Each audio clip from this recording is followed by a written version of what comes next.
another Sports Frenzzyy podcast. I'm your host, Levana. With me tonight, I have Kim. So decided that tonight he's not going to use the name Kims. It's all about Jaden Sancho and also Ryan in the building. The wait is finally over. Kims, Fin- super happy. Finally over. We just don't say it was down to last time we talked about it. It was down to formalities. We get Congrats, guys. You signed the Chelsea fan. Congrats. Ryan, remember we're backstage. You remember what I said? John Terry was a big United fan, and guess what? Remember that. But we don't mind, man. As long as Sancho come over here and provide the goods, we don't mind. And you were also saying that Sancho is going to take a penalty against Chelsea. And we said, no, Sancho won't be on penalty duties for that game. Bruno Fernandes will be on penalty duties. So sorry to hurt the feelings that will happen. Good luck, Bruno taking all five in the shootout. But yeah, finally, man has signed, and it was a long waiting. We have been waiting for the signing for over 2 years now. But everything was signed, sealed, and delivered, and he's now a Manchester United player, and he's waiting to go because he has built up a bromance already with Rashford, Luke Shaw, and Maguire. The man say, yo, and look up to them. And also, his idols are actually Ronaldinho and a Manchester United legend in Wayne Rooney. So, yeah, And man, Lampard. Remember, no, we're not going to this. Lampard. listen to me, now, Ryan. We're not going to this. I'm going by We're not what? going to this. Listen to me, Ryan. I'm going by what Jadon Sancho said in the interview. Man, I That was mentioned that no, interview. no I'm mention talking of about the. Lampard. I'm talking about the one prior to that. When he said, "Oh, I'm a big Lampard fan. He's very direct on the ball and he's comfortable on the ball." And I look up to Lampard because whatever. Yeah, I'm sure you remember that one. but I'm talking about what he said that in the Manchester United interview. The man said look up to Ronaldinho because of his skill set and Wayne Rooney because of how he knew how to find pockets of spaces and find the back of the net. It would have been inappropriate to bring up Lampard there. I understand. Come on, man. But you'll be sporting the number 25 this season. A lot of people are making fun of it and say it's 2 plus 5. So next season you'll actually sport the number 7. As I see already know Cavani is currently wearing that. But we're not going to spend time on Manchester United business tonight. We're going to look at Jamaica football. And they have a daunting match come Sunday against the United States of America. And some sort of happiness in the Jamaican camp with Bobby Reed now back after his bout of COVID, and he actually got over it. So with all that being said, let's look at this match and break it down. First up, Kims, we keep on asking about the team setup and all of that. So again, we have to stick with that because last match some changes were made and some persons impressed while some never made any amends to actually cement a place in the starting 11. So going to this knockout game because I go out or go home right now, you know. So going in this game against America, what would be your 11? my 11. So, to be honest with you, my 11 would be similar to the last 11. The last 11, apart from obviously, when I put in two inclusions, for some reason, them have to put in Leon Bailey, because, obviously Leon Bailey can't dip on the bench, even if he not play up to scratch. Leon Bailey can't dip on the bench. But the main issue or the main complication I have is the forward line. Who am I going to put to strike? Because, Jamaica I will create chances. And in a game like this versus United States, even though it's not United States' strongest team, it's the United States, and it's still an opportunity for us to win this game and move on to the semifinals. And we might get two chances, and if we don't take those two chances, it might send us home. So I'm thinking between Shamar Nicholson, Andre Gray. Andre Gray started the last game. Um, I would give Andre Gray another shot. So I would definitely I really start the same side and just bring in. I'm not sure about Taxi's fitness. I don't know if you can give me any update on Taxi's fitness. If he's ready to go because his name did come off the last game because of the injury. So I'm not sure how he's if Still he's carrying the nickel. so he's probably won't play. So it's probably going to be Bell there. Oh God. Oh Can't God. over, can't over to save him life. Oh God. So I guess Bell will come in. Leon Bailey will come in, and I'll stay with Andre Gray. Ryan made a good point. The last podcast when he was saying, when Hector is there, even though Hector can't pass a ball to save him life, it's still a harder way to get to our back line when Hector is there. But versus USA, we actually kind of need Hector, in there. So my little Georgian virgin would have probably have to touch the bench. Devon would have to touch the bench, bring back in Hector. Fisher honestly never really make a case for himself with that bonehead challenge. This is a game where Jamaica have to play with very minimal mistakes. And we want players out there with a high IQ, with the temperament for be calm in tough situations. So I think Fisher also touched back the bench. I think Fisher touches back the bench as well. And then it's just the same side after that for me. Okay. Ryan, do you agree with Kims in terms of starting 11?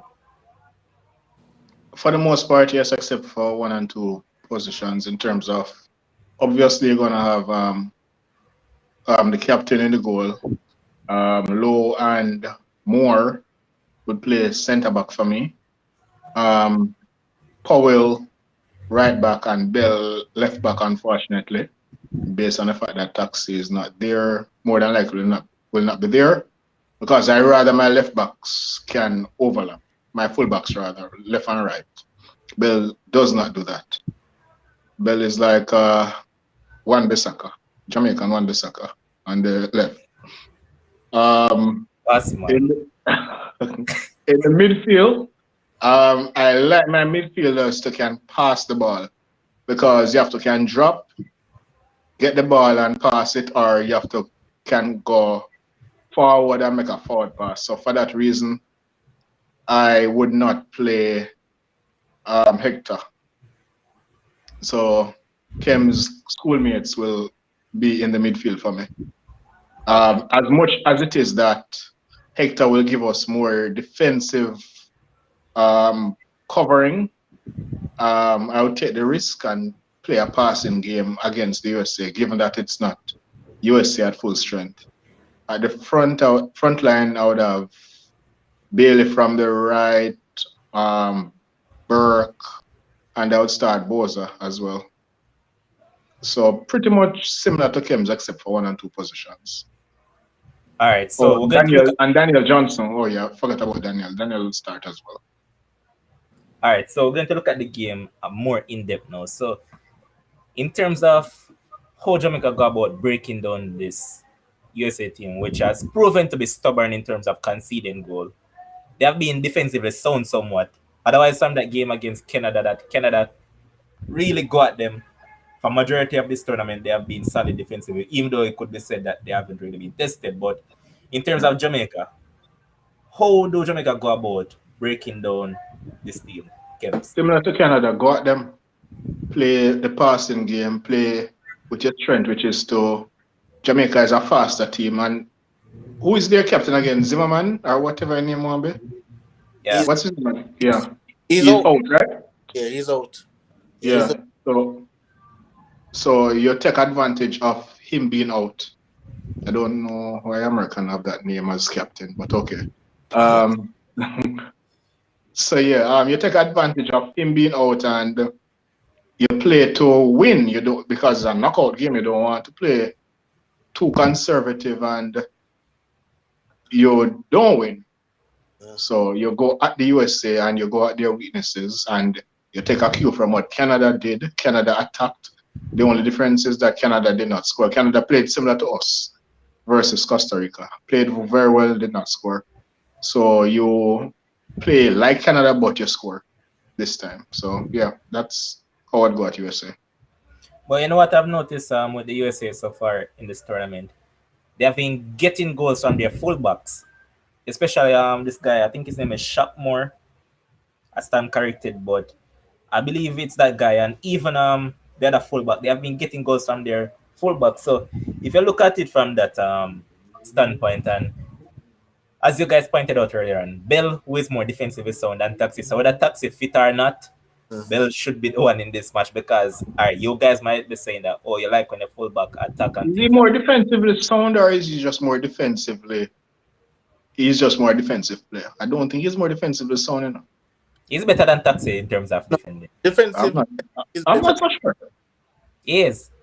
I just es- think he's a better defensive player in the sense that he does not overlap as especially much. especially this season. Especially this season, Taxi. Taxi are not the Taxi of all. So especially this season, Bill is defensively better, but going forward, really.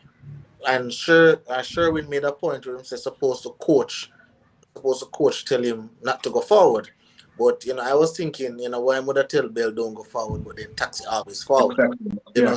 I'm not really sure about that one they're Sherwin. But probably that's the case. Sometimes Tapper it kinda cheap. So not really sure. Um, but in terms of how Jamaica win the game level, and as to what Ryan did I say, I just want to add something to that. So Ryan did I say is that the key thing is, as what they say with England, is that Jamaica have to play to win. Them can't play not to lose.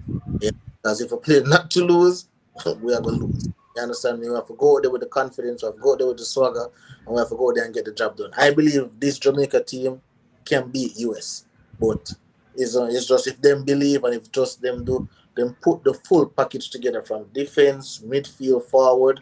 And, them can put the passes. Them have players who can take on the United States defenders. Them have players who can go on and them have Leon Bailey. This is the time. Leon Bailey not playing a good game yet. This is the game where show me a superstar. Show me a 30 million worth for Aston Villa. Show me that. Aston Villa want you. Show me why Aston Villa want you. I agree because Same Tapper said that Bailey is going to come to life. So this is the game for him to do that. Yeah, this is If the game. not no, if not no, then when? Yeah, this is the game where you will stand up as the quote unquote best player on the team and say, guys, follow my lead. Best player on the field. Yeah. Well, yeah, that is true. Best player in the There field. won't be a Pulisic. But people are somewhat downplaying this US team somewhat because if you look at the team generally, you know that they have quite a decent front line in a sense because that striker, Daryl Leake, if you give that man time and space on the ball in terms of in the box, he's going to hurt you. And even the guy from Schalke, what's his name again, man? Hope Matip or Ape. Yeah, Matip Ape. He's also a decent player. So I mean, if you give these guys time on the ball in terms of around your area in which Jamaica has proven to they have tend to done that on quite a few occasions so far in the tournament where they allow opposition to continuously come at them. They invite pressure, if you ask me. So if you look at it from that standpoint, they need to pay keen attention to those things. And as Demo said, Tapa should actually be pragmatic against this team. Play to get a result. Don't play because people want to see you play pretty football. Just go there and get the result. The result is what matters. And at the end of the day, yeah, fans in general love to see pretty football. But I mean, in a tournament like this, and Jamaica who wasn't won anything in ages, just go there and be pragmatic and just get the point, get the win against US. All right, so to be pragmatic, you have to play China. Yeah, but that's what I'm saying. Play hater. Okay. This is a question for you, Levon, and also Demo, right? This is a question for both of you. So do you think if because I see Demo saying that if we play pragmatic, then that is how we have gotten the results in the Suriname and the Guadeloupe game. But what I'm saying, if we play pragmatic, do you think we're actually playing in the US hands? Or you think that, that makes us the better team if we play pragmatic? We're playing to your sons. Because I'm looking at it and I'm saying, well, we can play pragmatic against Suriname and Guadeloupe, but against US, I just think, and Demo said that we we attack Costa Rica, we play to win and we lose. We Did lose we because play pragmatic against Suriname and Guadeloupe, or did we just not play that good? I tend to agree with the latter. I think so too, because we played better against Costa Rica. We just did not score. I thought against Suriname and Guadeloupe, because they were so much inferior to us, we end up winning by not playing that well. In that Whereas Costa Rica was a in that better regard, team. I would have to agree with you. Yeah, that's what I think. I don't think we played. We went out there to play pragmatic. Because why would you go out there to play pragmatic against a Guadeloupe and Suriname? But Ryan, the point that you made earlier on, right? I'm just basing it off how I know Tapa plays. That's the thing, Tapa tends to be that court coach. So he's not going That's to go out there and international coaches. That's how international coaches play. he's not going to say to this guy, say, here what? Attack the US. If you can, just caught them off guard somewhat and just keep on attacking them because as we said, that is what Canada did. Would you say Canada is way superior to Jamaica? No, Okay. So if Canada can do that much damage, why is it that Jamaica can't play similarly and try to get the result? that's what I'm saying. yeah, that's exactly what I was saying as well. But as I'm reading the comments here, Demo seem to think playing behind the ball, uh, playing pragmatic, and just trying to grind out a result is our best way forward. And I just don't agree with that. I just think Canada shows the blueprint. This is how they beat the US. Obviously, you have to take your chances when you get them, but I just believe that is Jamaica's best chance. Agreed upon. Agreed. So in terms of a scoreline, if you guys were to call this match, what would you say? Ryan?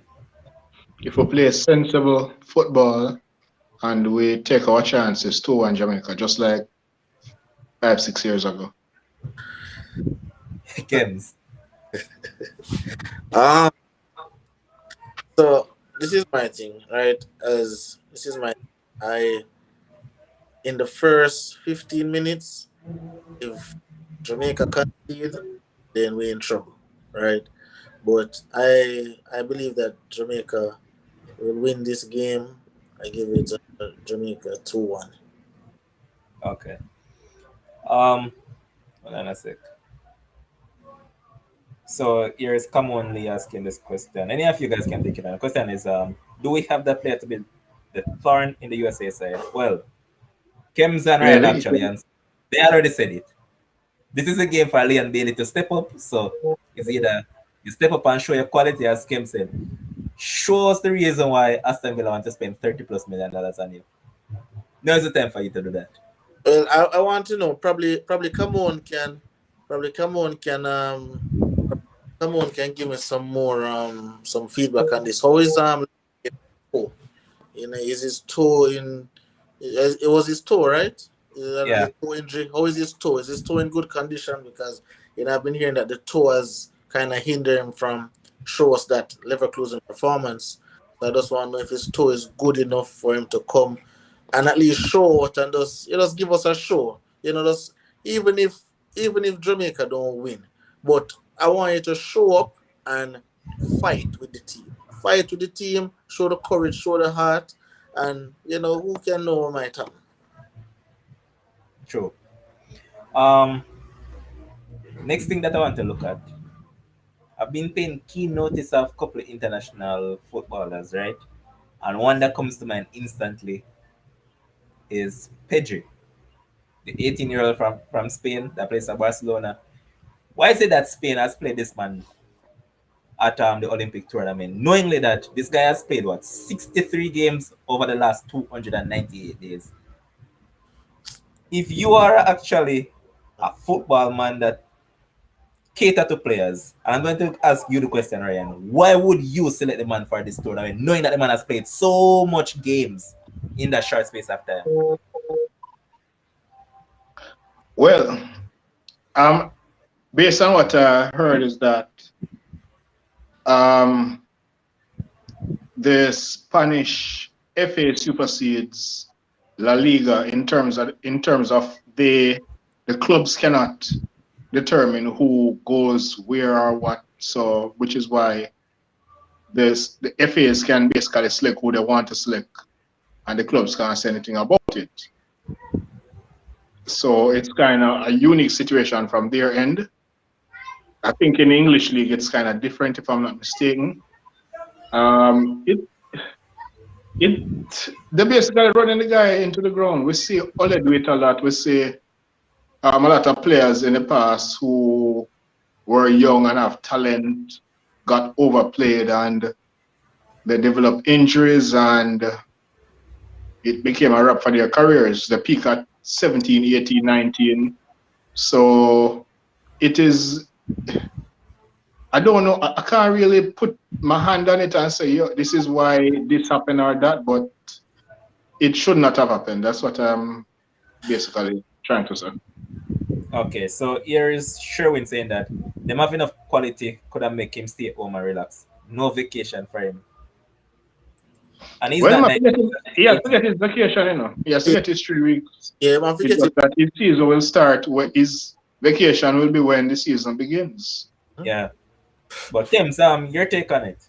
The thing is, this guy is what? This guy is what? This guy is what, Ryan? This guy is 18. this He's guy 18. this guy is 18.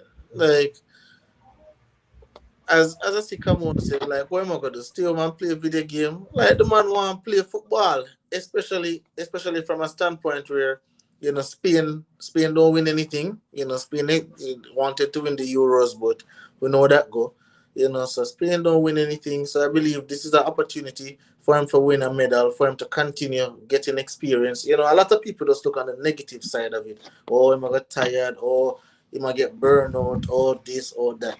You know, Yeah, but for Barca, it's not ideal because when he gets his 3 weeks vacation, it will be when the season begins. That's not ideal for the club. The club would want you to get your 3 weeks before the season. But what about? I understand that's what the club wants, but what about what the player wants? What about what the player wants? We're not going to start wagering and say, well, the player want this, but the club want this. Why should Yeah, but then every player going to want to play. Exactly. But what I'm saying, Ryan, is that the man is 18 years old, right? The man I get the opportunity to go to Olympics. You know, we discussed the Olympics the other day, and the Olympics is a big thing. And probably this I just feel one chance. So he just want to go to the Olympics. After this, he probably don't go the next one. But he just want an opportunity to go. And remember, in the Euros, you know, he played so well. So he's up on a little high right now. So why not just use that high and continue to probably, you know, continue. I can understand that if Barca did not play him so much and Spain did not play him so much in the Euros, I could understand that theory. But because he got played, Barca basically played him from all minutes, if not close to all right. All right. And brilliant point by Elton Gardner right here. So here's Elton saying that all the youths just want to play football. Exactly. As experienced leaders, you have to step in and regulate it. At 18, Exactly. all of them just want to play. All right. Exactly what I'm saying. Everybody going to want to play now. So as you know, as the heads of the agents, the club owners, managers, and whatever, you have to step in and say, okay, this is what we have to do for your own good and so forth. So you don't play this one, you play that one. You basically manage the minutes from. You can do it, but you can. Yeah, but I'm saying Barca basically played them all season. Spain, I don't think he missed a minute for Spain in the Euros, and he's just 18. Him just starting senior career. This is his second season as a senior pro. You don't want to risk running a young player at 18 into the ground. You don't do that. Let me ask you a question, Ryan. From him drop out of the Euros to present, about how long is it? 1 week. About 1 week? Yeah, given that it would be a week between squads. All right. So let's say, all right, let's say a week, right? So you don't believe, say, he can go over there to the Olympic because, as I tell you guys, Olympic medal is a big thing. You probably don't play it because we're just there, but to win an Olympic medal in any discipline is a big thing. So you don't think, say, him can go over there in the Olympics and then manage your minutes away, wear him out. Like him not play I every. don't, They're not doing it, boss. I don't, That's I the don't, point. I don't think that going to happen. Kims, I really all right, don't they have think so. played 1 minute so far, and if memory serves me right, I believe he played all the minutes in that game. Yes, I mean Rashford's minutes was managed in the Euros, but Rashford was still injured, don't it? And Rashford have to go to surgery and out till October. No, sir. Well, not confirmed still, but understood where you're coming from. But I it's just just something that came to my mind. I was just thinking about it. I'm like, I don't necessarily subscribe to it because, all right, let's look at it. Yes, you could say Brazil has brought in a strong side. Yeah, Richarlison is there. Richarlison played at Copa. I'm getting on the feedback. Yeah, as I was saying, Richarlison played at Copa and he's part of Brazil team. But then you look across the board at some of the other teams, right? Because what Spain did, Spain brought a lot of the guys that played in Euros to play for them. But yeah. if you look across the board now, if you look at Germany, all these players that are playing for Germany, brother, you can say this is a seaside for Germany at Olympics, Mhm. and they could have sent a strong team. But look at most of the team, they have not sent their strongest 11. So I mean, if you look at it from that standpoint, Spain could have done better. Give All them right. an. So let's talk about a little bit down the line, level one. Let's say he's already there. He plays, take him 3 week vacation, go to Barca, continue dominating. Everything is all right. Everybody good. Or would you still be of the mindset? Still an era of concern for me. Yeah, because it is not ideal for the club at this point. But The why? club definitely is not ideal for the club for them player to come in October. I just think the baller. I just think as a man say still, baller always want to play, but them have to be able to manage it. But if it was another thing, they would have probably say, no. But these are the All only. right, Tims. Yes, sir. Yes, a man that beat Ole at times, right? Yes, sir. You have seen it on multiple occasions that Marcus Rashford plays through Rashford. injuries and he's awful at times at United. I personally cuss out Ole a whole heap of times. Say, yo, give the man a break. He don't manage Rashford properly, right? Uh-huh. You've seen Rashford a lot of times. Has he looked awful to you or not? Oh, Rashford. Yeah. Yeah. So, are you equating Rashford lack of rest to his performances? Are Has you, to be It is part of it. season before last, Rashford had a broken back and Ole still that's ran a him different. into the But ground. come on, no, come on, no. If This if season, if Pedro, shoulder injury.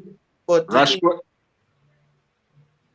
Ryan, I think that is different though because if Ole play the man while the man is injured and all of them stuff, it's totally different. But we have an But, 18. but Kems, that's what I'm bringing across. That you continue to just playing the man for this long, you're risking the possibility of him probably getting an injury down the line. That's what I'm getting at. Yeah, it's Levon, but Levon, like as we say, like we can't think like that because him can don't go Olympics and then go Barcelona and then first game pick up an injury as well. I saw them think they go All and right, so I'll ask you a question.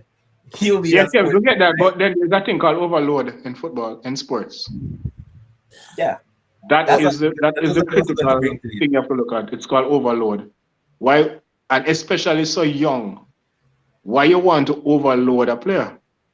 How old is Richarlison? 23, 24, thereabout? Is he 24? Right. So if Pedro was 23, 24, you guys will be okay with him. No, overload same way. I just asking. That's what it comes down to. But I'm not sure if any of you guys has watched any of the Olympic football thus far. Have you? No, No, sir. just follow. Just get the scores. Not follow the matches. Okay, so as it stands, they say Brazil is the favorite based on the strength of the team that they have and all of that. Good But for them. Them now have that. Danny Alves over there. yeah, man, Daniel Alves starting as captain. See it there. But Mm. yeah, man, Isn't that like party? 38, man. Same thing. He's 38, but yeah, they look good so far, and let's see how it will go. Yeah. But I'm what? not really a big fan of Olympic football. That's just me. I'm not a big fan of it, Yeah. but I still watch few of the matches. But one last thing before we go live on, before we change out for the Pedro topic or Pedro, whatever you want to pronounce it, name, is that we need for like the ball are gonna be alright. You know, the man, as I said before, Olympic, you know, we don't really focus on Olympic football like that, but you know, for those at least that's over there, that's a big thing for them. Forget an Olympic medal is a goal for a lot of people. And as I said before, right now when him dip on him higher horse, when he is available to play, I would say go ahead and shoot for it. Yeah, they never know the next 3 years. Yeah, you never know the next 3 years when Olympics come around, you know, what the situation is, what might happen. So right now, in the present, I just believe, you know, it's a good opportunity for the baller to go out there and try, continue showcasing talent and, you know, try and win some. So Kim, this comment is directed at you. So Akil is saying that the last time I checked, Messi won a gold medal, and that was still not considered to be an international trophy. So him really want me answer that when him say Messi won a what? Our? Where you say Messi win? And a gold medal at Olympics, Okay. and That's not international. people still play it down. That's not an international trophy. So That's like saying. That's like saying. I believe what he's That's trying not. to say is that I believe what he's trying to say. I'm just trying to help him. I just think that he's trying to say that Olympic gold is neither here nor there. It's probably not No, here, not here to it's like not. I wouldn't say that. It's just not an international trophy. yeah, It's it's an like, Olympic like medal. That's it. yeah. Like when I think Aki want to answer that, I think him just a run like he get that. Because come on, man. All right. So yeah, as I explained, that is what he meant. So it's neither here nor there. But let's move on. Going to look at some track and field Olympics per se, and one Jamaican athlete has fallen out already, Kerry McLeod, done through COVID. Kims, something before I even got to that, before we came on here, we were discussing about Japan itself. Mm. Don't you think that they are a lackadaisical and lackluster country somewhat, knowingly that COVID wasn't going to go anywhere and they had basically the better part of a year had to actually get majority of their people vaccinated and all of that. And well, not necessarily a year had because you know that the vaccine just came out probably a year ago. But let's say they have the better part of a year to actually get their people vaccinated, and Ah, they were so relaxed about it that they didn't do that, and now the mm, Olympic is going to take place without no fans whatsoever in the stadium, and they know that Olympics is a big thing. This mhm. just come around every 4 years, and Yep. you can't tell me that they can't actually take the thing as serious as they're supposed to. Yes. So if you look at it, right, Yes. wouldn't you say that in terms of their approach to the game, it was very poor? Of course, most definitely. Because all right, so it was supposed to keep 2020, right? And it get cancelled. See, it's supposed to keep 2020 get cancelled, get postponed, right? So from that point on, you know, you're supposed to I think ahead. You know, what are the measures now we can put in place to ensure that this happen? You know, okay, this is Olympics. If you say okay, you can't have the full capacity of fans, what measures can we put in place to have 40% of the funds, 30% of the funds. Because up to 2 weeks ago, that is when they made a decision that okay, there'll be no funds. Up to 2 weeks ago, Yeah. where they say state of emergency in Tokyo, right? And the whole place under lockdown. So as you said, I don't believe that they really either I don't think they took it seriously enough or they probably undermine it because it's Olympics. who wouldn't take it serious for Olympics. But I think they kind of undermine it and just think, okay, everything is going to be all right. But right now it is a complete struggle for the athletes because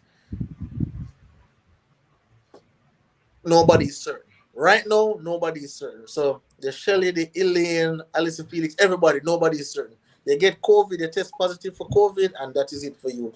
If you're and they get tested every day over there, right? They get tested every day over there, and you don't know who you're really coming into contact with. Even today at the opening ceremony, that's why a lot of teams, USA not even send their athletes to the opening ceremony, and so because they're trying to prevent every little thing from happening, from keeping their athlete out.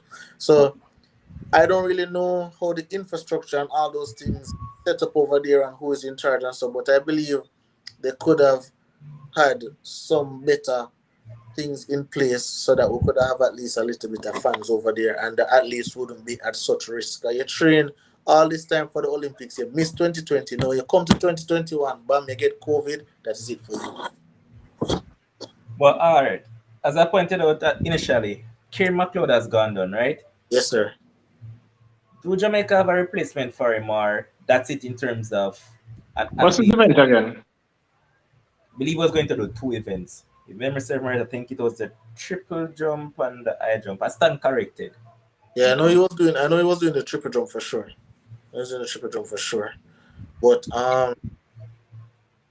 when if they have a replacement for him, I'm not even sure how that one goes. I don't know. Okay, if somebody get COVID, so say for example, if them say okay, if somebody get COVID, but I don't. When I looked at the Jamaican squad, I didn't see anybody who was a replacement for a jumper.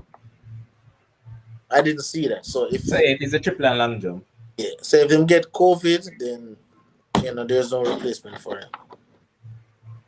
But Akil is saying that, by the way, I think McLeod can still compete if he report a negative test. Well, he has to be quarantined for 14 days, right? So I don't know where he tested because I don't think he tested positive in Tokyo. I don't think it was in Tokyo he tested I don't positive. think so either. So they have to work 14 days for that.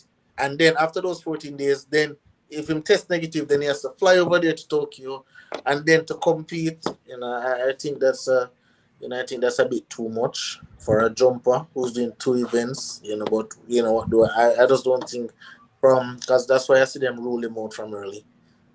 Yeah. And also, as you were saying, like for the sprint events and other events, you know that you have a backup, right? So in case one of the top sprinter go down, you know that you just should whosoever finish whatever. So for instance, with the women's 100 meter, you know that if Sherika, Helene, or the Shelly should go down, you know that Brianna would actually be. But the thing is, in 11, if they go down in the semis, that's it. If you get to Messi. So like Yeah, as long as they start competing. Yeah, so they start competing around the heats good. No semi-finals time or you test positive, that's it for you. No replacement. No replacement there. Replacement. So, like it kind of it kind of make you a bit scared, because you just don't know. Because, all these, majority of the persons But who... the good that will come from this though, it will encourage them to properly isolate from others and to observe the protocols. That is the pro. Right. Let's be fair and frank. Right even though this thing is full of cons, there's a pro. No, Ryan, I understand, but all right. Like, look at this. You have people who even got vaccinated, right? You have people who got vaccinated and, they're in isolation. Obviously, you can't be in isolation. You most of get contact with one or two people or whatever the case may be. And then go do another test, bam, positive. So, like, I don't know if it's a false positive. I don't know what it is. I don't know what's going on over there, to be honest with you.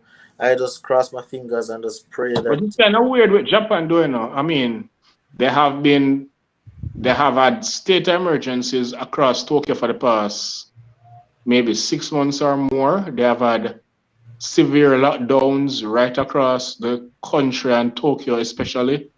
And the case is just not going down. I think it is similar to us in Jamaica here, where we have had the lockdowns, then you have cases going down, but because of the vaccination drive, the rollout not being so sufficient, Uh-huh. it barely make a dent. So I think they said that Japan is like one of the only first world countries who have had such a low vaccination rate, if I'm not mistaken. But And then, that is and for a country that is hosting an Olympic, that is unforgivable. yes. You cannot host an Olympic and you are listed as a first world country and your vaccination drive is so low. That is unforgivable. But that is what What is games are your reason? thinking I about. need to know what is the reason for that. Why is it that your vaccination drive is so low? Why? I mean, More questions than answers. but that's why that's why the producer had told us that ensure say when we're making our picks, expect anything because right now nothing is certain. Nothing Yeah. is. Uh, But also another Jamaican athlete. What's her name again? Aisha Bradley. She has a meniscus tear, and to be honest, I understand that it's the Olympics and you have worked hard to make this team and all that, but why would you actually risk making it worse by competing? Any one of you guys can take it up. so what I think she's going to do, right? Because um, what I've spoken to athletes who have went to the Olympics, and you're not you're not really considered an Olympian if you don't participate in the Olympics. So if you So, go, so so hold on. I believe Let me ask you a question. You think that she's just going to I think walk she's going to start the race and probably make two steps and can't go and no, come on? and that is it. Because and again, we and Ryan talk about this, and Ryan don't place all the world championships, this world champion, Olympics is just when you're at the world champion, if you look on the athletes, when you see them on Twitter, Instagram, if you look on them name, you always see the OLY. Because like it's just a proud moment. It's a moment where everybody work towards. And when I see her say that she was still going to run, that's the first thing that came to her mind. That she's just going to go and start the race and make a few And steps. come on. Okay, I'm an Olympian. I'll try again the next 4 years. But if it don't work out the next 3 years, if it don't work out the next 3 years, I'm still an Uh, Olympian as I started the race. So That, so Kevin, it's just Olympics is World Cup and World Champions Euro. Kevin, it's just like for instance at champs, right? yes, sir. As an athlete, if you're done to partake in two events, let's say you were going to do the 100 200 double. Yes.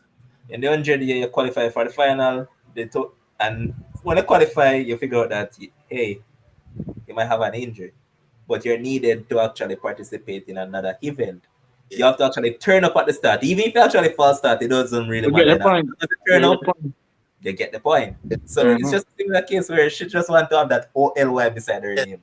she just want to have it and have it validated because there's been a lot of debate about okay, from you made the Olympic team you're Olympian, but as I said, I've spoken to former athletes and they said no, you know Yeah. you're not considered you're a bogus Olympian if you just go to the Olympics without performing. So if you go and you start the race and you pull up, I'm still an Olympian. And it's a big thing for athletes. Train very hard for it, put out their all. So if So, she so, said that she's going to compete with a tournament, you're supposed to know the magnitude of it. so basically, Jamaica going to use all eight of them runners in the 4x1. The possibility exists. Yeah. It depends. For the 4x1, it depends on the heat of them get. It depends on the heat of them get because Yeah. Yeah, to get a USA and a yeah, Brittany in the heat, then sometimes you USA might not. Yeah. some heats they may have to wonder if the thing rig a certain way because some USA, some Great Britain, them a draw, and two go through and the next fastest time and all them something there. I wonder like what's happening. But also, with all those things to factor in, right? Uh-huh.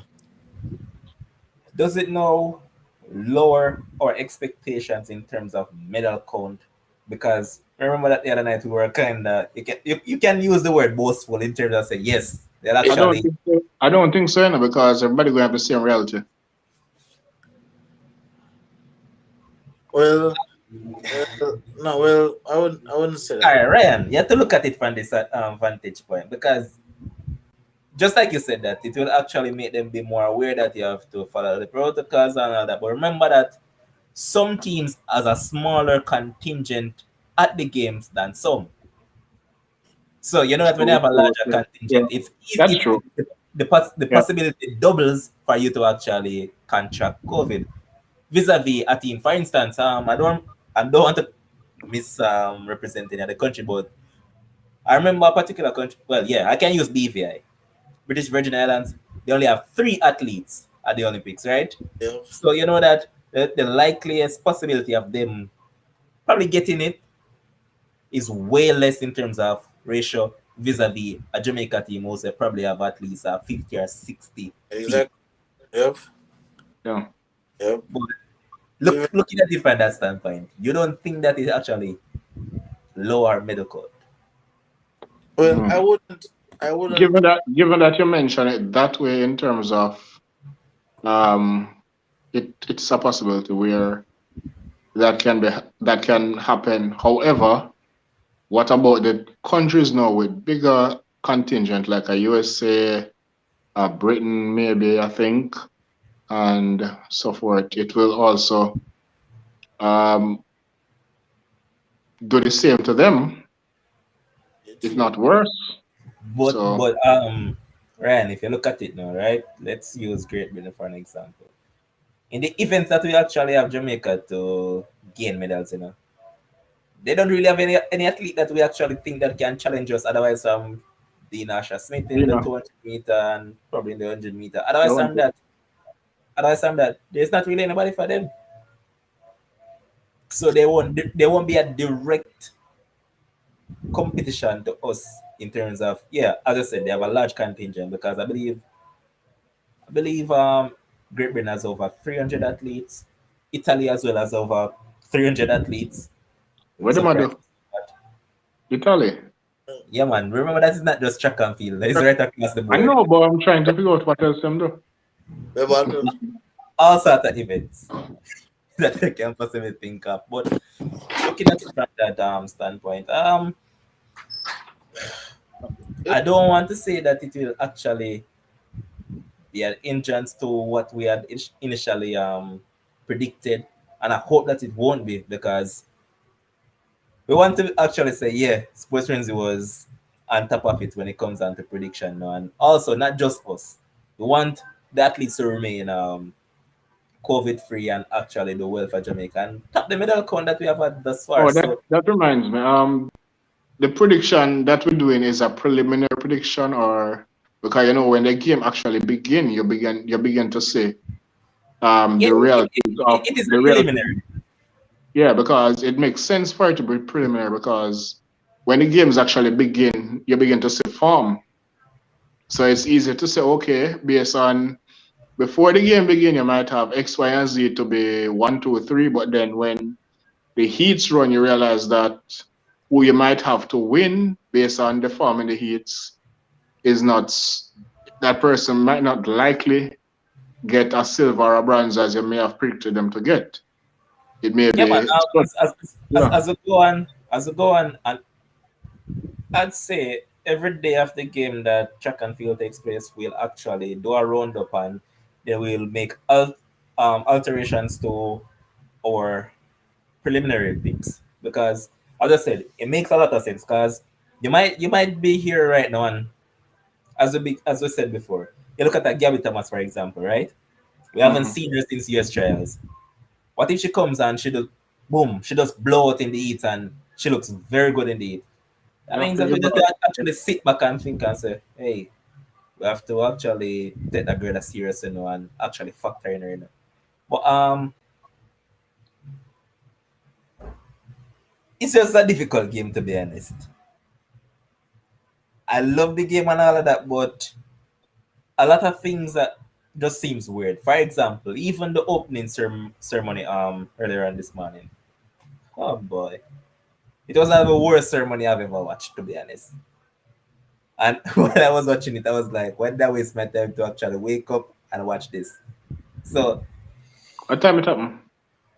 it started I believe it was 6 a.m. this morning our time. Okay. You, But you really the wake, you really wake up for watch that? Mm. Only thing actually, well, say up here, so you already know how up here so stay. Um, the US at least right there, so not now show. On NBC and them channel, they're not now show at all. go again? The US athletes not you see US athletes there. Oh, yeah, yeah, yeah. Yeah, US athletes not there, so NBC never show it. From what World Championships, Olympics, the majority of the races of them show were USA favored in or USA in, or so the Jamaican race them. I don't know how mega watch them probably for You can't watch them, man. One spot media, man. what Come on, Kims. Yeah, or USA. I think they've always done that. Anytime they are not favorites to win something, they don't. Kim, just pay the small fee for one spot media. Watch the thing, man. that's I got pay the fee for me, man. I You said, I know, said that's what it. America's ego stay already. But Kim, here's Dima saying that it was actually an NBC. Oh, NBCSN. Oh, it was on NBCS. Oh, okay. Because I was on NBC and never see it at all. So Wilbert said it was on NBCSN. All right, thank you very much, Wilbur, because I was looking and I never see it. Download But the Sportsmax app. All right. as I was saying to you though, Kims, Yeah. I used to want to that film, man. I just pay the little subscription fee for one spot media and watch the game in its entirety on TVJ. Hold on, Kim, just in comments. Oh, it said download Sportsmax app. Yeah. That's you talking about, Ryan? No, I'm saying if you're seeing the comments, I'm seeing Oh, yeah. mention in comments. Yeah, I'm seeing the comments. Oh, because I'm not seeing any. Oh, yeah, I'm seeing the comments. But Levon, before, I'm there for a run really quickly a while ago. But, when you did talk about the medal count and so, I was saying that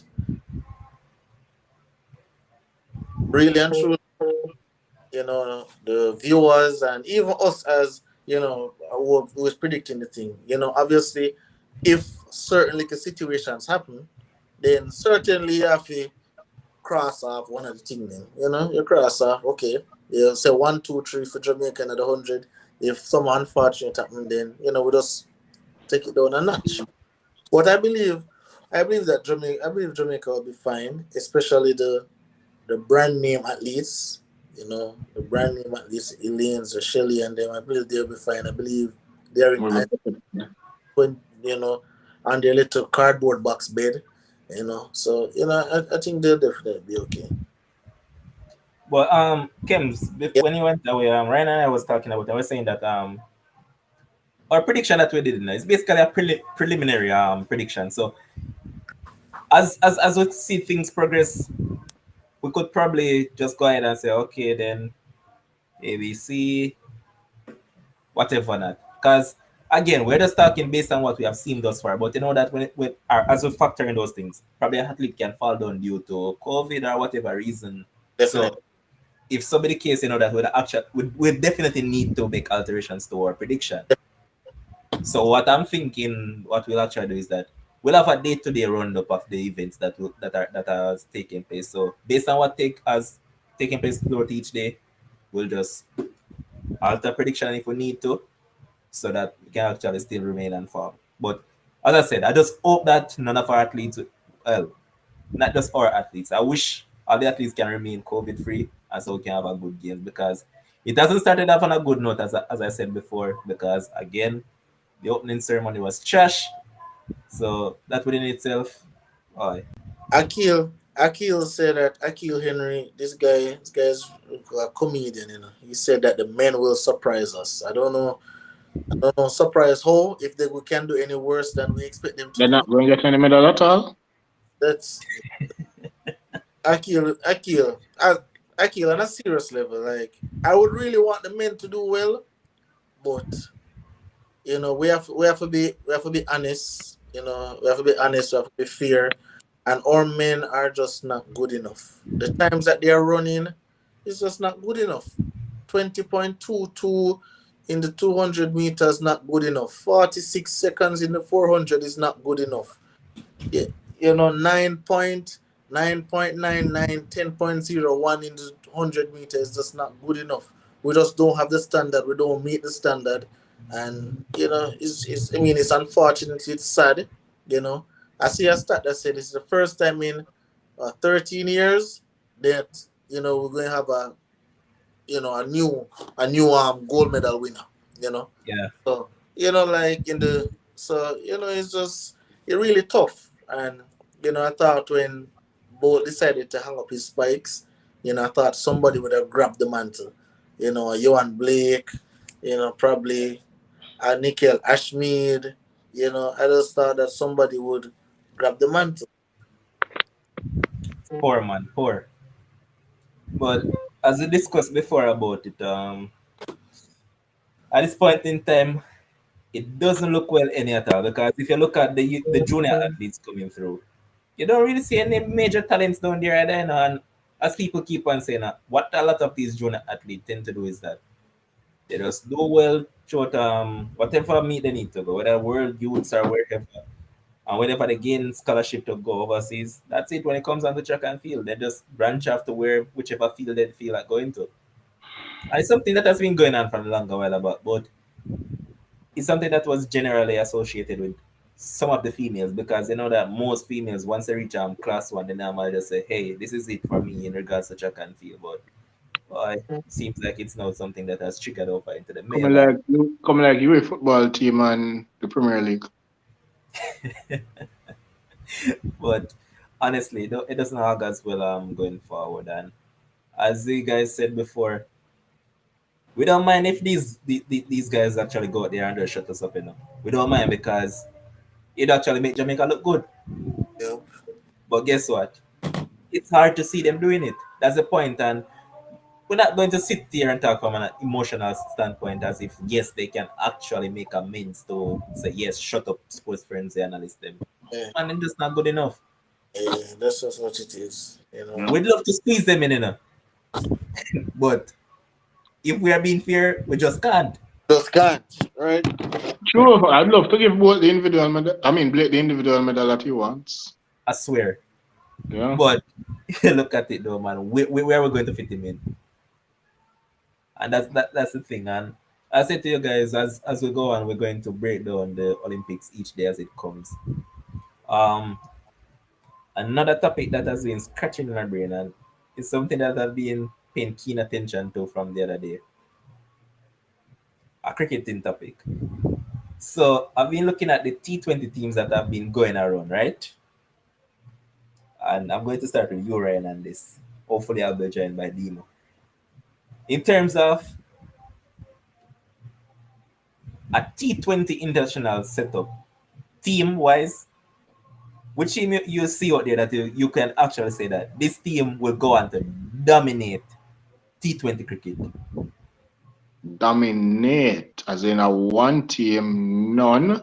Or let me rephrase the question. For the next T20 World Cup, which team looks the best to you so far?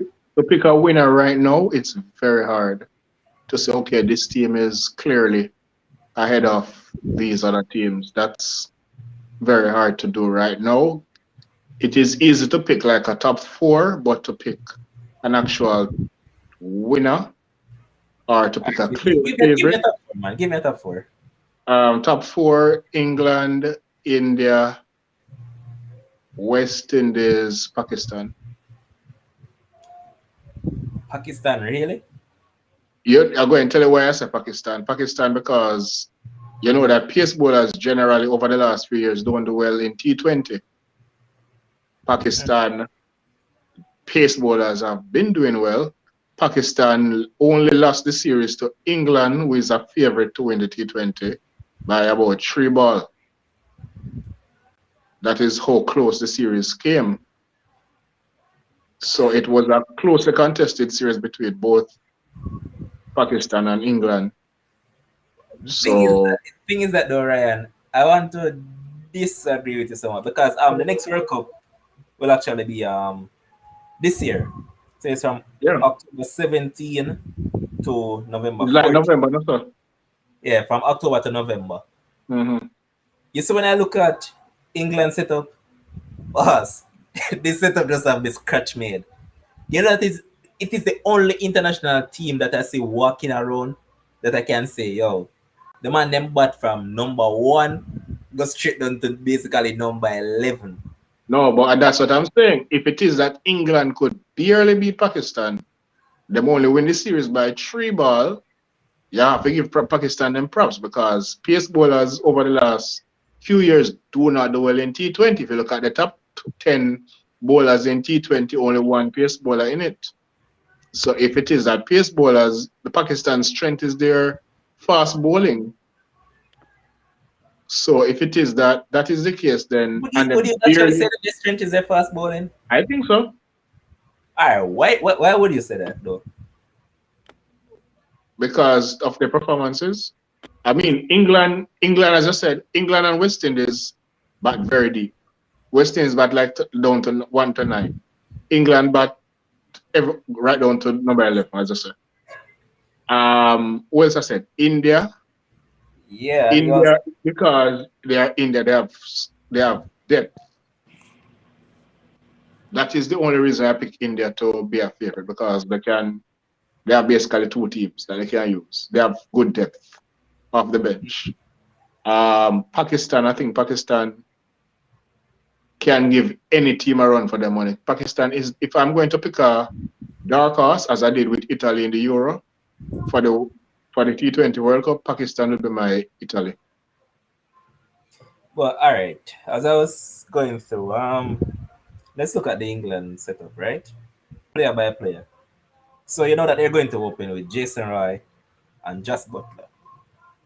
Those are 2 monsters in this team, man. And then Livingston coming out of the team recently. Yeah, but hold on, man. Stop jumping the gun, no, man. All right, sorry. You have those 2 at the top, and you know that those 2 are power hitters. Yeah. You look down further, and then you have Dawid Malan. All right, so yeah, guys, we are now joined by Dimo. Dimo, we're talking about the T20 World Cup and the teams that are looking good going into the World Cup. So we're looking at the England setup. I'm saying that at this point in time, they're number 1 for me. So yeah, most definitely. So all right, before that though, I was saying that the top 4 favorites for me is England, India, West Indies, and Pakistan. And Levan was surprised that I chose Pakistan. Paki who? Oh, okay. Let me answer this question. How close was the series between England and Pakistan again? We mean how close was the series? That not have nothing to do with the World Cup. It does. No, I mean in terms of I picked Pakistan because of the fact that T20 bowlers are generally the spinners are generally better as the T20 bowlers. If you look at the top 10, is like 9 out of 10 are spinners, but Pakistan's strength seem to be the pace bowling. Yeah, well, New Zealand has to be in that top 4. Okay, so you'd substitute Pakistan with New Zealand. Fair. Yeah. I can't argue with that. It's just that looking at the same argument that you just using for New Zealand. I could say I won't argue with that. Okay. No, and the groups that them in, man, it's tough because tough. Exactly. I think all groups tougher. Yeah, Pakistan have India, New Zealand, and even Afghanistan. I mean, you can sleep on Afghanistan all you want, but they can win a 1-half game. They have 2 of the top bowlers in the world in Mujib Ur Rahman and Rashid Khan. So, exactly, and especially where the tournament is being held in the UAE, like you can't write off those. Is that like a spin-friendly feel, and is not like a top filter batter? Yeah, and that's straight your Pakistan point. But no, I'm just saying, looking at the Pakistan-England series, given that it was so close, and England is a favorite and they bat so deep, and Pakistan brought them down to the last 3 balls. Yeah. This is why I threw Pakistan in the mix. But Ryan, I could easily just say, yo, England application was very poor. You know? I could just use that because I watched the entirety of that innings, and boy, it was awful from England. But yeah, but what caused them to? Yeah, the team caused them application to be poor. Your opponents could cause it too. I don't Yeah. agree with that, either. You know what was the main thing? From ball one, just but I was just trying to muscle every ball out of the stadium. So Yeah. you know they're going to soak up a lot of deliveries trying to do that, especially when you're not on farm. All right, here's Yeah. my thing. Though. Here's my thing. West Indies wanted us to work up because we had a consolidator in Marlon Samuels, right? When things go bad, you go to Samuels and Samuels win your match. Nah, I don't think so. No, Collective team effort. Nah, we won that because of dominant bowling and Samuel Badri and Narayan. okay. Three But then, top bowlers in the world. at the fine. But time. then when it came to the finals and we were losing the finals, Samuel stood up, right? Consolidated innings. Yeah, but how much should he bowl them wrong for? Regardless of the fact, Samuel's consolidated innings and make a 70th and a 80th. All right, fair. Do we have a consolidator now in our team? I don't think we have Hold on, one. man. Hold on. Don't jump the gun, man. I'm breaking the teams. Yeah. I'm just looking at, I know it's just something that I was looking at for Yeah. We're at the English team, right? I was saying Okay. to you, as I was saying to you, Ryan. You know they're going to open with Jason Ryan, just Butler. That's a monster opening. One, two, yeah. And Malan 3. I'm That allowed is to. what they say Malan 3, and you know that Malan is the number one ranked T20 batsman going around. Still the one? I believe he is, but I can't really fathom as to why Malan is up there. Yeah, he score runs, I but understand it, you know. it's a hard watch at times, you know. Because you see, you guys only just work with flashiness and ball beating.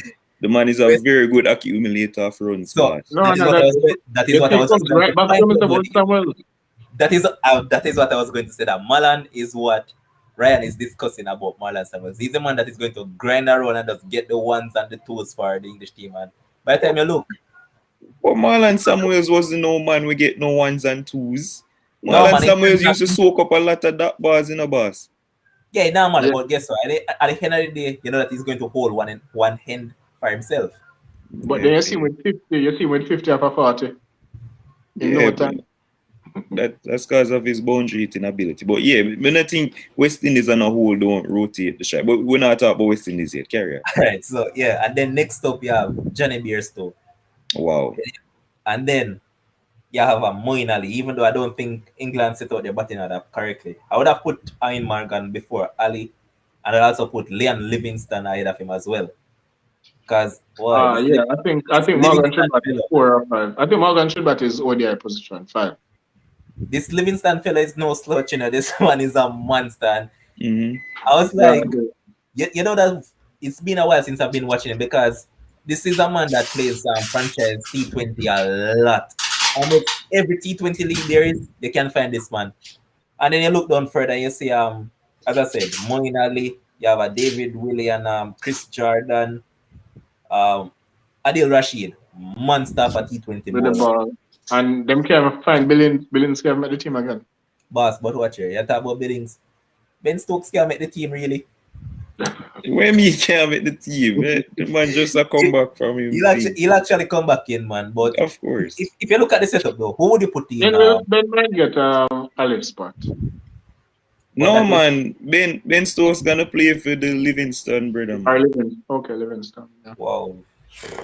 I mean, Ben Stokes is a world player, boss. Bowling and batting and feeling. But thinking about it, though, Demo, would you actually drop Livingston over? If I am jumping Livingston for Stokes, you know. If it come down to Livingston and Stokes, Livingston I forgot about the bench. Yeah, No, easily. not that, man. I'm not talking about Livingston and Stokes, because Stokes is going to make it over. I'm talking about Livingston and Ali.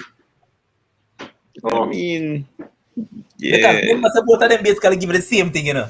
Pretty Just that much. you put, just that I can say, Ali is probably a little bit better in terms of bowling, but Yeah, and both of them give you the same thing. And Akil, Marco is going to make it ahead of Mahmood. Mahmood is going to drop out for Wood as long as Wood want to play T20. Mahmood. Brother, that man not gonna win. That's why I said Wood is going to come in for him. Yeah, Mahmood now go. But as I was saying though, man, this team is deep. They're bat very deep. Favorites, man. Favorites. By far. England. All right. Looking at it now, Demo. Who do you Just by actually far, I think I would say favorites, but not by far because I think the gap between T20 teams are close.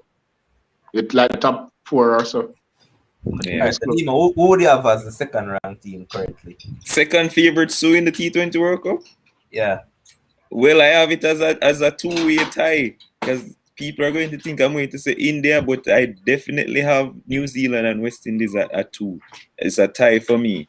I think both teams are very strong on the day, and I mean I want to separate them in terms of putting West Indies lower than New Zealand, but you know the passion in me, I will always rally. You know what I mean? And on the day, you know West Indies can beat anybody on the day.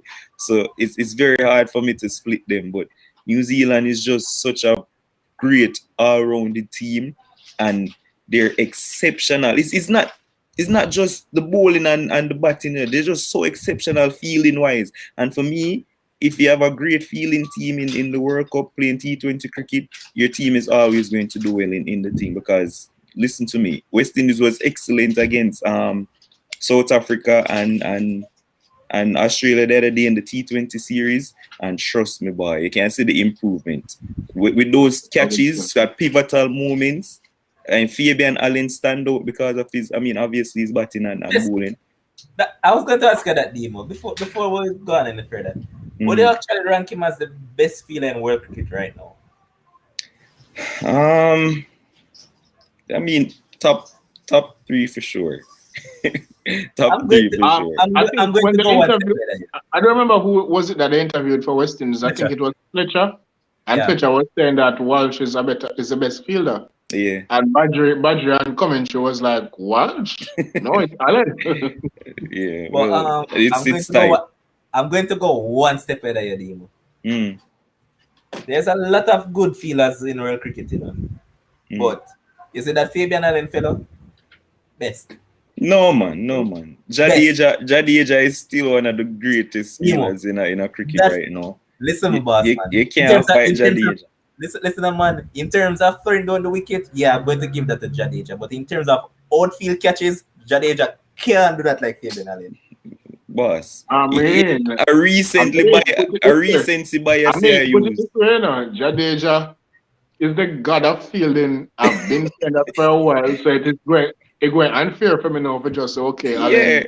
Ryan, you might use recency bias, my youth, because it's fresh in your mind. Allen fresh in your mind. No, you know? man. All right, let me be honest though. Jadeja is the best one. Yeah, Best man, fielder. Jadeja. Easy. I mean, could be honest as well. Before Allen came in, we were saying, oh, Russell and Pollard are so No, man. great. Russell and Pollard then feeling drop off, man. You think so? Yeah, come on, You know, man. Drop I off, don't big- want to drop. You drop off, man. But Demo, you made a key point just now, Twina, because as I said, it's when it comes down to fielding, that is what tend to do well for a lot of these teams. Because I was watching Zimbabwe against Bangladesh series, and Mhm. even though they are minnows, you see Zimbabwe feeling in a lot of T20. Jeez, Drastic improvement, boss. what was Is it? that Was it fortunate? yesterday? It's unfortunate that we can't have Pollard in the Pollard in the field. Because, boy, Yeah. As I was saying, yesterday I was watching the series Yeah. with them, and Zimbabwe got two of the Bangladeshi players out, and both of them were out by run out route. And you know which one actually impressed me? I remember Regis Chikava actually just threw the man wasn't even looking at the stump, and the throw came and he just flipped it around onto the stump. I was like, damn, yo, this is Yeah. what world feeling is like. And as Dimo said, this is what New Zealand has in their favor. Because Yeah. Martin Guptill, brilliant fielder. Whoa. And Kill you know, say him now. I think I wish two of them cut off. I think either him big toe or him small toe. Him Is not have them two. it toe or finger? No man, him toe. So he had to work on his balance a lot. Yeah. Stuff. Yeah. But they have strong field. gangrene or something? No man, I think he was working and something chop off him too. Oh. Yeah. But otherwise from that no, West Indies wise no. What I think is their Achilles heel? Boss, West Indies Achilles heel will always be inconsistency. sometimes they're good with the ball, then they suck with the bat. They're good with the bat, then they suck in the field and with the ball. Like they take a while for gel all three disciplines together, and that's always going to be the issue. You want to tell Inconsistency. you what our Achilles heel is? I think our main Achilles heel is. I think it is us not being able to rotate the singles that well, especially when the going gets tough. And you mentioned that the pitches in UAE will be tough, which means you have to try and get the singles, because even against the last T20 match against Australia, when we were cruising at 120 odd for nothing for no overs, and then we started to play some rush shots when you see man going way outside and trying to pull ball when you could just touch it through the gap and get a single, and everybody wanted to hit a six off a ball that was not there to be hit. So those kind of things, shot selection, trying to hit a six or a four when you can easily rotate it for a one and give an next man the strike to try and hit a six and or a four. Yeah, I think our Achilles heel is. I'm not saying that we should try and cut down on our boundary hitting, because that would be crazy. But you can try and rotate some more singles. Yeah. That's a big part, and also our ability to bat spin, because as the man them throw up the ball gives Zampa is like, I mean, obviously when Chris Gayle and stuff and people get to them, they get hit. But as they get a quality spinner ball into them, remember the South Africa series, where even before that, the Sri Lanka series, the man them just threw the ball to Haranga. Akila Dananjaya. Yeah, and Haranga bowl 4 overs for 5 runs and them nonsense. Like you have to work for your ability to bat spin bowling. Agree. But especially in the UAE. Talking about that, you know what will be key for West Indies come that tournament? Dwayne Bravo and Obed Mackay is going to be bonkers for West Indies, because guess what? Because they master those slower deliveries that much, and it's UAE slow pitch, man. It's going to be party for them, man. Yeah, This is what I'm going to give Ryan props now, because Pakistan have a man in their team that does it very well too. You see that Hassan Ali fellow? He masters those slow deliveries as well when it comes on to death bowling. But going forward, yes, what to come back to? Because spin bowling is so prominent in T20, even the fast bowlers have to be slowing up their deliveries to be. Yeah, man. Because look at this, Ryan. You just pointed out the England against Pakistan series. Shane Afridi went for runs a lot of runs. You know why? That man only knows to bowl one way, and that's fast. Yeah, the same thing with Andre Russell for us. Like the man just hardly vary in pace and him keep on traveling. Andre's just going to try and bounce you, and then the man him just going to lick your face. Yeah, so we need to find some other death bowlers other than Bravo and Mackay, because I see them using Jason Holder for try bowl, and the man cannot bowl in the death. Why them keep on to do that? Him try to do the Mackay slower ball the other day. Jesus Christ. The man them with that. Jason ODI that you can live with, but Jason not in T20. He's not a death bowler any at all, boss. Neither ODI nor T20. Jason Holder should just bowl out his 4 over spell from the front. Exactly. Yeah. So team selection will be key. Play. But speaking of that though, I don't think the soldier should play then, because he really don't have a control. You are joking, boss. He don't have the control. Who don't have no control? Watch the wrong control. All right, so Ryan, let me ask you a question. On that basis, right? What are you going to play ahead of Cottrell? We have Bravo and Mackay already here. Bravo. Dwayne, man. Dwayne is going to play. Yeah. Mm-hmm. So we need 3 pace bowlers?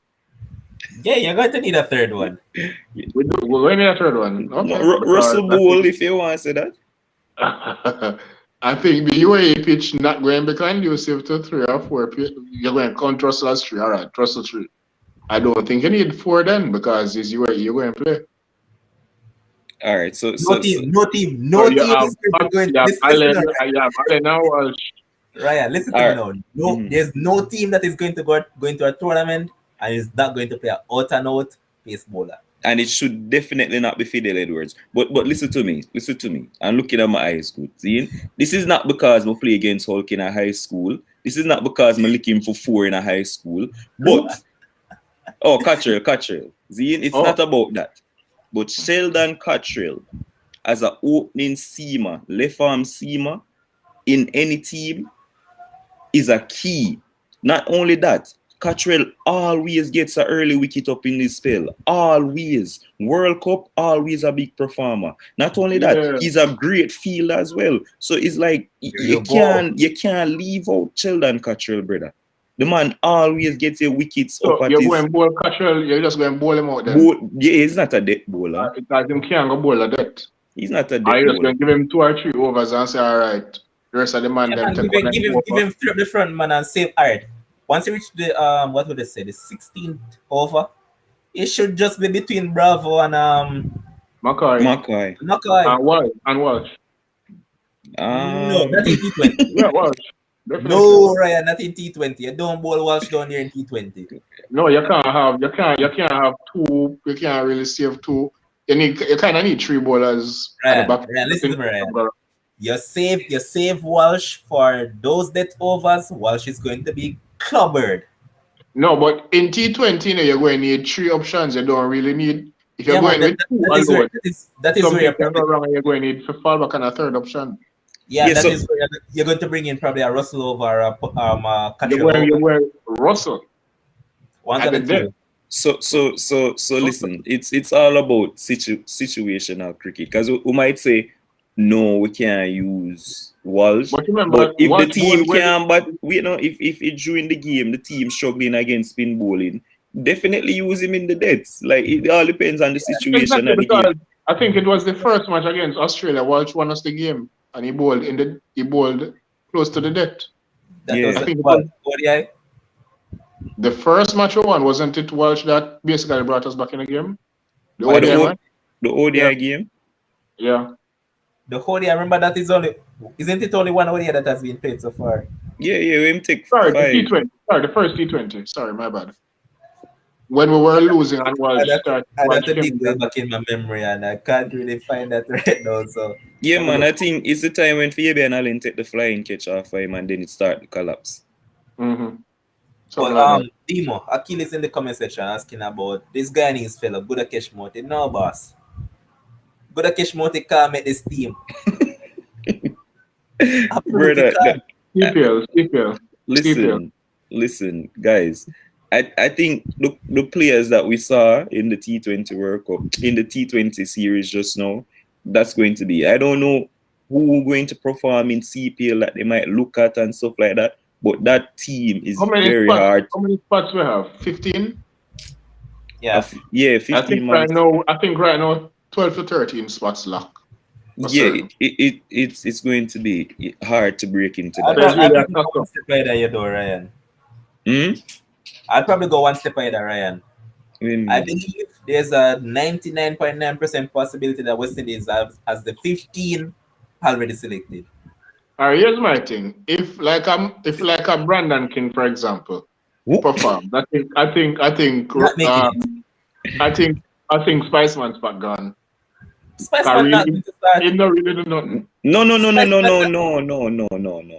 Andre Fletcher is there as a backup keeper, so he'll be going regardless. That man is not going to start. All right, so West Indies. Okay, all right, fine. Let us talk about backup keeper. Let us say Johnson Charles. Hold on. Let us say Johnson Charles perform in CPL. Still not make it. Let us say when name again the Jamaican guy there? Chad Walton performs. I think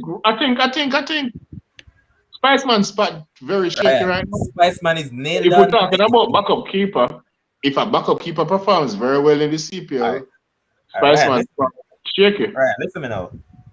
You see, only man that can possibly take Spiceman's spot in this team as a backup wicketkeeper is a man that is West Indies' best player in ODI cricket. See? And that's if he performs well in CPL. Otherwise, some that none of them guys that the keeper mentioning, they're not going to take his game. Yeah, man, I think the squad pretty much sealed. Unless somebody catch COVID or some injury happen and stuff, it's very hard to break into this team. It's very hard. Even Akil Hussein and them people, like, you know, it's very hard to get into the team. I just Akil don't think Hussein can play. Spiceman spots sure. They're sure, man. To be Because honest. if you look at the first 11, right? Let's look at it. Yeah. You already know that. Speaking about backup keeper, you know Lendell can keep, right? Lendell keeps. Yeah, Yeah, no. but not that happening in international. Let's look at it deeper. No, I'm keep internationally already. So Evan Lewis and Simmons is going to open, obviously. Chris Gayle is going to come one down. See? Mm. And that's the big debate in our whole thing, if you must carry Gayle or not. But continue. Yeah, personal for me, I might saw that way, but Personally, I think we could just open Gayle and make Simmons but a tree. But that's another story. Listen, Chris Gayle made his first 50 in about 5 years the other day against Australia. So Dima, you carry him or not? Me? Yeah. Personally, I cannot leave out the GOAT of T20 cricket. Listen, you see when you play T20 cricket, boss, you just need one innings and you click, and that innings might be in the finals or the semi-finals. And Chris Gayle has always done well for us in the World Cup. Probably not in the latter stages, the finals and stuff, but once you start the tournament, Chris Gayle always give you a one spectacular Here's my thing. If you get 2 good innings from Chris Gayle in the early rounds, just drop him. Because you're not getting none more. Agreed upon. Yeah, but just for Chris Gayle's presence and fear factor playing cricket. And right now you see him have a goal in arm, see him start ball and take some wickets, who knows, you know what I mean? That's the right one at the depth too. Yeah, so I'm taking him, man. I'm taking Chris Gayle. Alright, so start out the first 3 already. What do you have Shimranet may come at number 2? Number 4. 4. Yeah, number 4 I mean. Between him and 4 run. Who they choose? Who? Between him and 4 run. Yeah, but I'd play Hitmaya at 4 and 5. Hold on. Who is about 3? Gayle bat 3. Gayle, yeah. So we have 4 left-handers in the top 5. Yeah. Lewis, Gayle, Puran, and Hitmaya. It kind of not ideal, you know. It really not ideal. It's not ideal. What would be the switch up? Would you put Pollard either of one of them? No. You'd have to probably bring Lendell Simmons to play the game. You have to drop when I left under them. For me personally, Lendell already in the team.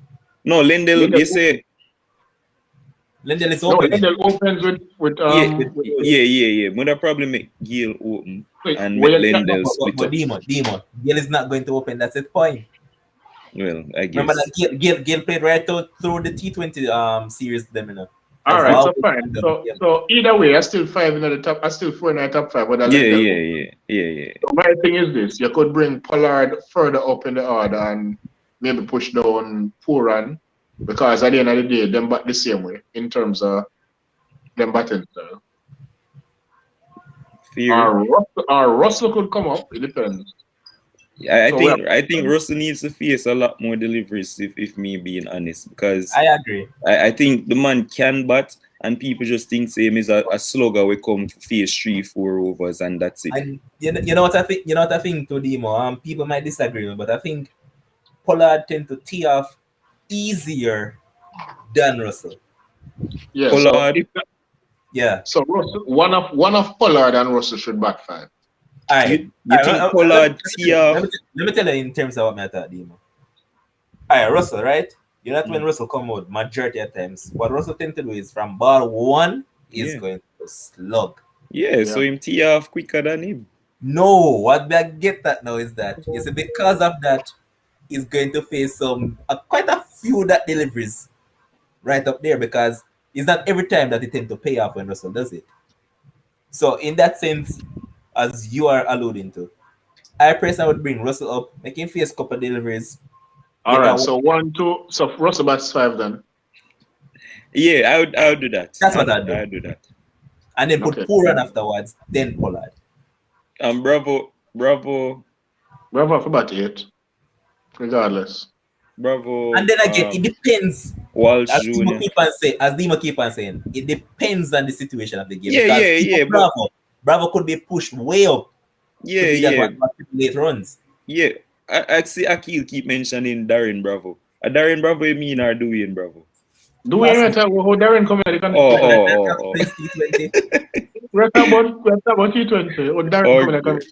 Yeah, but it's all about situation. But we just want to give like Yeah, a line because high I level. think it was the third match, was it, when Hetmyer and Bravo put on the 100 partnership? Yeah.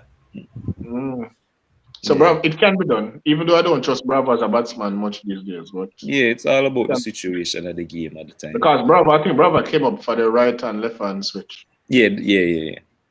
So it can be done.